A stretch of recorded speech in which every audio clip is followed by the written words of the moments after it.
그 연봉 협상 이렇게 들어갔을 때 네. 어떤 식으로 협상을 해요? 그런 거 없습니다. 그냥 통보예요. 네, 그냥 메일이 갑자기 뭐야 무슨 메일이야?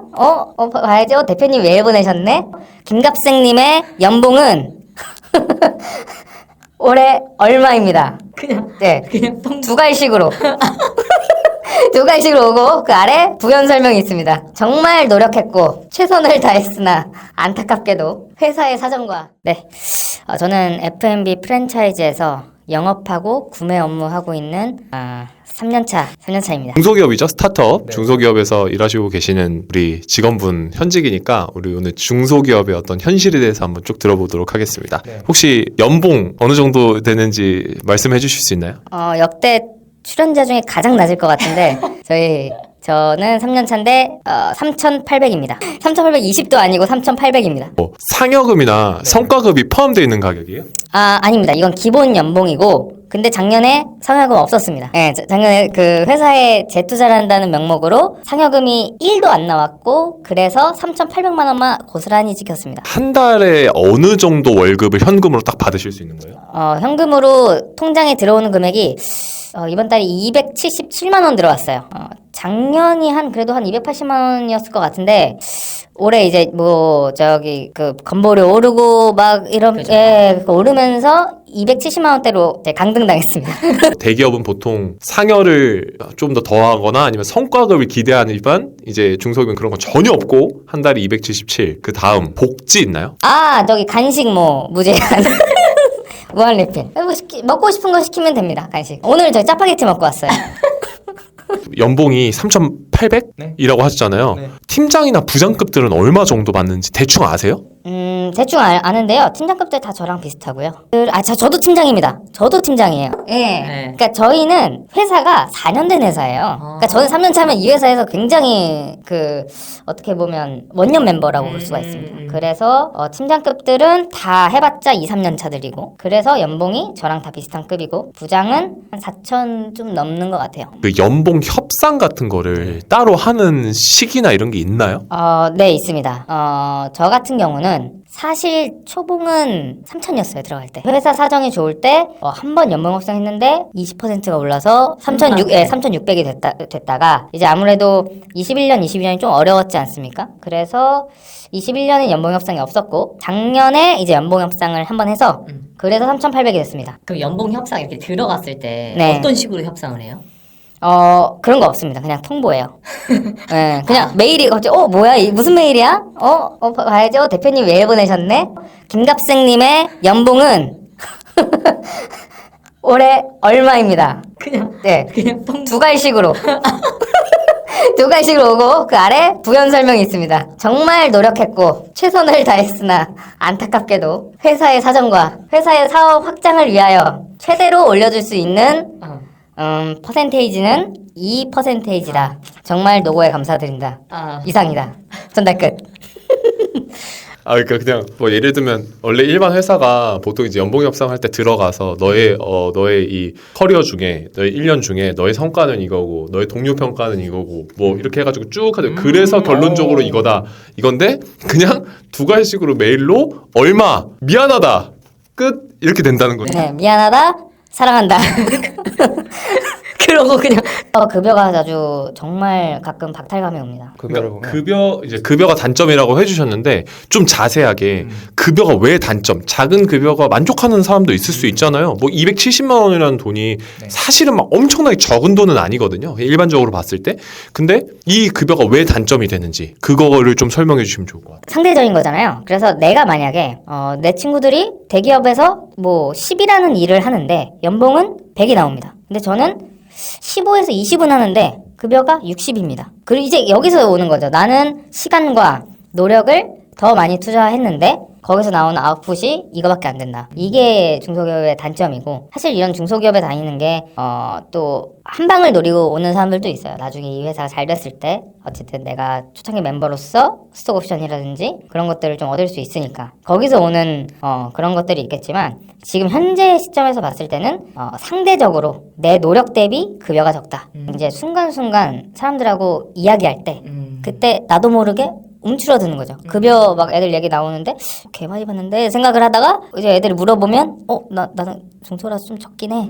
근데 뭐 부끄럽진 않아요. 어쨌든 뭐 저도 뭐 제가 선택한 거고 부끄럽진 않은데 가끔 이제 내가 이 돈 받으면서 이 일을 하고 있는 게 맞나 라는 생각은 듭니다. 결국에 생활이라는 게 내 쓸 거 쓰고 미래를 위해서 저축도 좀 하고 여러 가지 것들이 이제 월급 안에서 다 이루어져야 되는 거잖아요. 그러면 실제 생활을 하거나 저축을 하고 모든 것들을 영위하기에 지금 받으시는 월급이 그렇게 적다는 생각은 안 드시나요? 저는 우선 부모님 집에 살고요.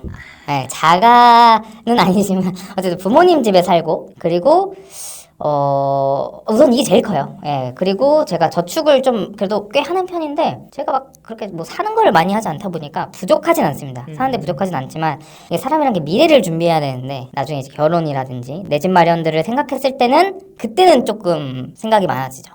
사는 데는 전혀 지장이 없습니다. 270만 원이면 제가 제 씀씀이에는 전혀 이상이 없습니다. 청년들이 진짜 무조건 첫 시작을 대기업에서 하려고 하잖아요. 네. 어떤 부분에서 결국에는 중소기업을 이렇게 선호하지 않는다고 생각하세요? 사실 경력 쌓기에는 굉장히 아까 얘기해 주신 것처럼 좋은 어떤 기반을 쌓을 수도 있는데 왜 중소기업을 이렇게까지 비선호하는 현상이 일어날까? 어떻게 생각하세요?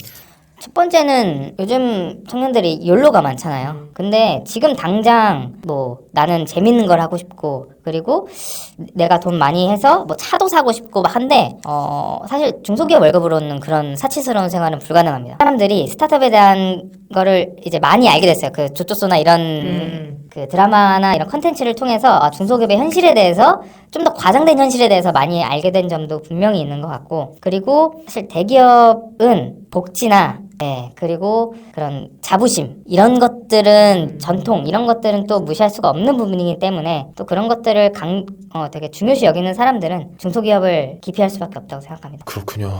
그러면은 조금 민감한 질문일 수도 있을 것 같은데 이제 소개팅 같은 거를 이제 한 32, 33 이제 남자들이 30 초반에 되게 많이 하잖아요. 소개팅도 많이 하고 이제 결혼할 나이도 됐고 하다 보니까 근데 아무래도 여자든 남자든 간에 서로의 그 어떤 스펙이나 현재 위치나 회사를 볼 수밖에 없단 말이죠. 이게 뭐 소개팅 같은 거 할 때 반응들이 어때요? 이렇게 어느 회사 다녀라고 하면은 돌아오는 반응들이 어땠는지 좀 궁금해요. 처음에 우선은 뭐 하세요? 그러면 회사 이름을 말할 수는 없어요. 어차피 모르니까. 근데 이제 스타트업이라고 하면 요즘 워낙 스타트업 다니는 분들도 많으니까 이해를 합니다. 그리고 사실 처음부터 급여에 대해서 물어보는 사람은 없고 스타트업 다닌다고 했을 때 소개팅에서 뭐 입밴을 당한다거나 그런 적은 없었어요. 이게 저한테 어떤 걸림돌이 됐던 적은 단 한 번도 없었고 생각보다 정말 제가 뭐 대기업 다니는 사람을 만나지 않아서인지 뭐 전문 직종을 만났거나 아니면은 뭐 공무원을 만났거나 했을 때 저의 직업에 대해서는 태클이 들어온 적은 없었습니다. 생각보다. 네. 그러면 이제 지금 여자친구가 없으니까 막 그 씀씀이에 대해서 그렇게 크게 문제가 없지만 예를 들면 여자친구가 딱 생겼어요. 네. 그러면 어쨌든 여자친구랑 데이트하는 비용도 있어야 될 거 아닙니까? 그러면 그 비용이 여자친구 있을 때도 좀 많이 얻어먹었습니다. 사실 저 스타트업 다닌다고 하면 좀 더 쓰더라고요. 조금 더 써주는 분들도 많았고 되게 좋은 분들이 많았어요. 그래서 뭐 제가 그렇다고 돈 없어 이런 건 아니었는데 본인이 이제 많이 버는 걸 알다 보니까 뭐 데이트 비용이 뭐 기본 5대 5인데 막 그렇게 데이트를 자주 하거나 데이트 비용을 많이 쓰지 않다 보니까 뭐 부담스러웠던 적은 없습니다. 근데 이거 좀 뭐지? 지금 막 되게 자극적으로 돌아다니는 얘기들 중에 막 여자들이 뭐 100% 데이트 비용을 다 내줘야 되고 막 이런 거 있잖아요. 근데 확실히 이렇게 현실로 들어와 보니까 또 그런 게 또 전혀 없다고 하시니 또 이런 것들은 또 놀랍네요. 저도 사실 편견을 가지고 이 질문을 물어본 것도 있는데 생각보다 그런 편견이 있거나 막 생각보다 그렇게 편향된 어떤 시선을 가지신 여자분들이 생각보다 없었다. 요즘 막 청년들이 막 결혼 포기한다 그 이유가 월급이 적다 뭐 이렇게 하잖아요. 이 회사를 다니면서의 어떤 결혼 생각을 현실적으로 이렇게 했을 때 어떠세요? 이거 결혼할 수 있겠다 싶은 생각이 드나요? 결혼하기 전에 빨리 이직을 해야겠다는 생각은 들죠. 그러니까 이 회사에서는 안 되겠다. 현재 수준이라면 현재 수준에 머문다면 이 회사에서는 쉽지 않겠다. 왜냐하면 저는 이런 생각도 합니다. 요즘 뭐 물론 다 맞벌이 시대지만 만약에 상대방이 일을 하고 싶지 않은데 내가 돈 때문에 일해라 라고 할 수는 없는 거잖아요. 그래서 최악의 상황도 대비해야 되기 때문에 그러려면 내가 돈을 더 잘 벌 수 있는 상황이면 내가 좋아하는 사람을 만나는 기준이 하나가 또 줄어들 거고 그래서 경제적으로는 조금 더 내가 갖춰졌으면 좋겠다는 생각은 듭니다. 그러니까 어찌됐건 지금 받는 어떤 여러 가지 월급들이나 복지들이 확실히 좀 결혼이라는 제도에 대해서 내가 이제 한번 더 결혼을 해봐야겠다라고 생각하는데 어느 정도 장애물은 된다는 말씀이신 거네요? 네, 맞벌이가 아닌 이제 홀벌이를 생각했을 때는 분명히 장애가 되는